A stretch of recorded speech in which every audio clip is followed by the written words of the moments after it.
मगर बाज़ मुफक्किरीन के मुताबिक बंदर की पैदाइश आम जानवरों की तरह नहीं हुई, बल्कि वो एक तब्दील शुदा मखलूक है।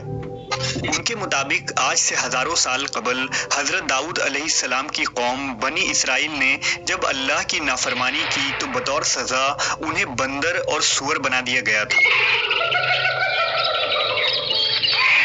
इस सख्त अजाब का जिक्र कुरान मजीद की आयतों में भी मिलती है। तो क्या आज इस जमीन पर जो बंदर मौजूद हैं वो कौम बनी इसराइल की नस्ल से हैं जो आज तक इस अजाब में मुब्तला हैं? इस बात में कितनी सच्चाई है हम इस वीडियो में जानेंगे। कुरान करीम में बहुत सी कौमों के लिए ऐसे वाक़यात बयान हुए हैं जिनमें उनके गलत आमाल और अल्लाह तबारक व तआला के अहकाम हुदूद से तजावीज़ की वजह से उनको अज़ाब इलाही का सामना करना पड़ा। इस सिलसिला में एक मशहूर और इबरतनाक वाक़या असहाब सबत का है। ये वाक़या यहूदियों की एक बस्ती से ताल्लुक़ रखता है। ये वाक़या हज़रत दाऊद अलैहिस्सलाम के दौर का है। उस ज़माने में हज़रत याकूब की औलादें जो बनी इसराइल कहलाती थी, उनकी आबादी लाखों में थी, जो अर्ज़ फ़लस्तीन और यरूशलेम में आबाद थे। उनमें से एक कबीला बनी इसराइल से इलाहिदा होकर एक दरिया के किनारे ईला नामी बस्ती में आबाद हो गए। उन लोगों की तादाद 70,000 के करीब थी और ये निहायत ही सरकश और नाफरमान लोग थे। इन लोगों ने अक्सर काम अहकाम तौरेत के खिलाफ शुरू कर दी। तौरेत के मुताबिक हराम करदा चीज़ों को इन्होंने अपने ऊपर हलाल बना लिया और मूसा अलैहिस्सलाम की शरीयत के मुनकिर हो गए।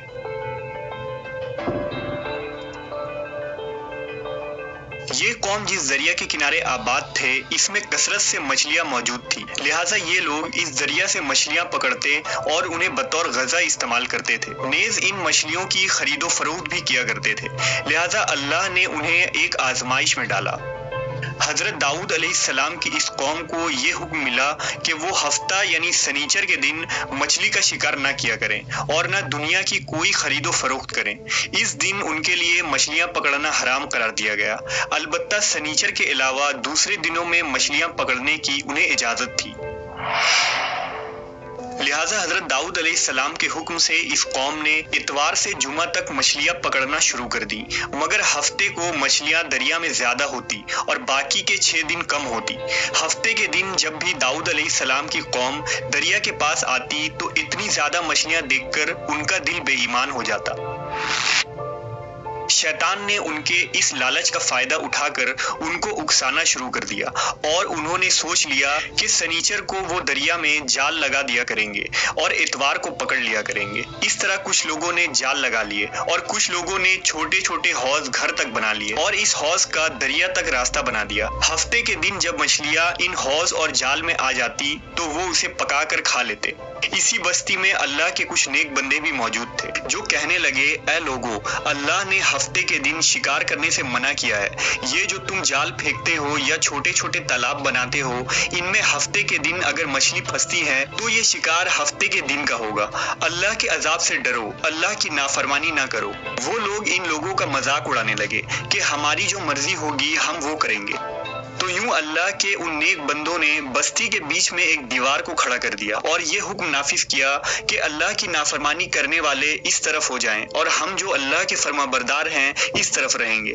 वो सारे लोग बार बार उनसे कहते रहे, ऐ लोगो, अल्लाह से डरो। कौम समूद और कौम लूत का जो हश्र हुआ इसको याद करो, अल्लाह की नाफरमानी ना करो वरना तुम पे भी कोई अजाब आ जाएगा।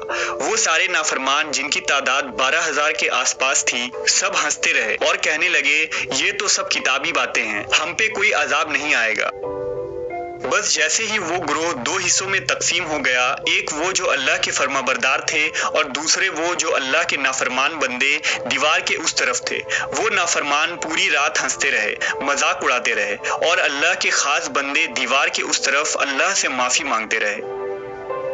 अगले दिन जैसे ही सुबह हुई, वो नेक सालेह इंसान उठे। उन्होंने महसूस किया कि दीवार के उस तरफ से किसी इंसान की आवाज नहीं आ रही थी। जैसे ही दीवार के उस तरफ चढ़कर देखने लगे तो देखा कि सारे के सारे लोग बंदर की शक्ल में तब्दील हो चुके थे और बंदर की हरकतों को अंजाम दे रहे थे। उन लोगों में से जो उनके रिश्तेदार थे, उन्होंने उन बंदरों को कपड़ों से अपने अपने रिश्तेदारों को पहचाना और चीख के रोने लगे, अल्लाह से माफी मांगने लगे। लेकिन अल्लाह का अजाब जब आता है तो वो होकर रहता है।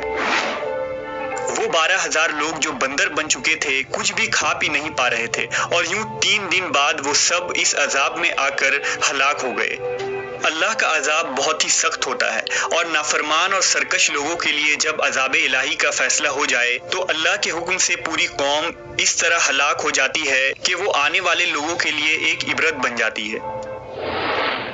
بہرحال یہ نظریہ کہ موجودہ بندر ان لوگوں کی اولادیں ہیں جن پر عذاب آیا تھا، یہ غلط ہے، کیونکہ ان سے پہلے بھی دنیا میں بندر موجود تھے، اور صحیح روایتوں کے مطابق بنی اسرائیل کی یہ قوم جب بندر میں تبدیل ہو گئی تھی تو 3 دنوں تک یوں ہی زندہ رہے، اور پھر روتے روتے ساری قوم مر گئی، لہٰذا ان کی نسل آگے نہیں بڑھی۔